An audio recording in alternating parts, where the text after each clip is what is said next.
আকৌ ডাইনিকাণ্ড দেৱী দুৰ্গাৰ ৰূপত এগৰাকী কিশোৰী স্বয়ম্ভু দুৰ্গাৰ নিৰ্দেশত মাৰধৰ স্বামী স্ত্ৰীক এইবাৰৰ স্থান সৰুপথাৰৰ ৰাণীপুখুৰী গাঁও দুই লম্পট পূজাৰীৰ কবলত 50 ঊৰ্ধৰ এইগৰাকী মহিলা আৰু তেওঁৰ স্বামী এই দুই পেছাধাৰী পূজাৰীয়ে এই কিশোৰীগৰাকীক দুৰ্গা সজাই ডাইনী চিহ্নিত কৰিলে মহিলাগৰাকীক দুৰ্গাৰ নিৰ্দেশত একেখন গাঁৱৰ স্বামী স্ত্ৰীক মাৰধৰ কৰে একাংশ লোকে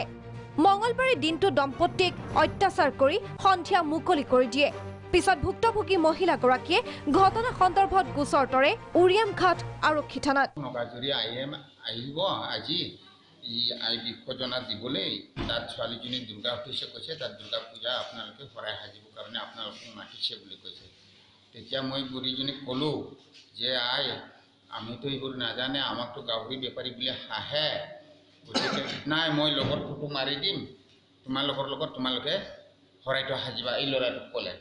যে এইজনে সাজাব বোলে শৰাইটো সেই তেনেকৈ কোৱাৰ কাৰণে আমি তাত যাবলগীয়া বাধ্য তথাপিওতো নিমন্ত্ৰণ কৰি পেলাইহে লৈ গৈছে ইহঁতে সম্প্ৰতি আৰক্ষীৰ জালত দুই ভণ্ড পূজাৰী নিজকে দুৰ্গাৰ ৰূপ দিয়া কিশোৰীগৰাকীক সম্প্ৰতি সৰুপথাৰ সমূহীয়া চিকিৎসালয়ত চিকিৎসা প্ৰদান কৰা হৈছে আটক কৰা হৈছে কামেশ্বৰ বসুমতাৰী আৰু বিজয় দৈমাৰীক সৰুপথাৰৰ পৰা বিষ্ণু কমল শইকীয়াৰ ৰিপৰ্ট প্ৰাউড নিউজ।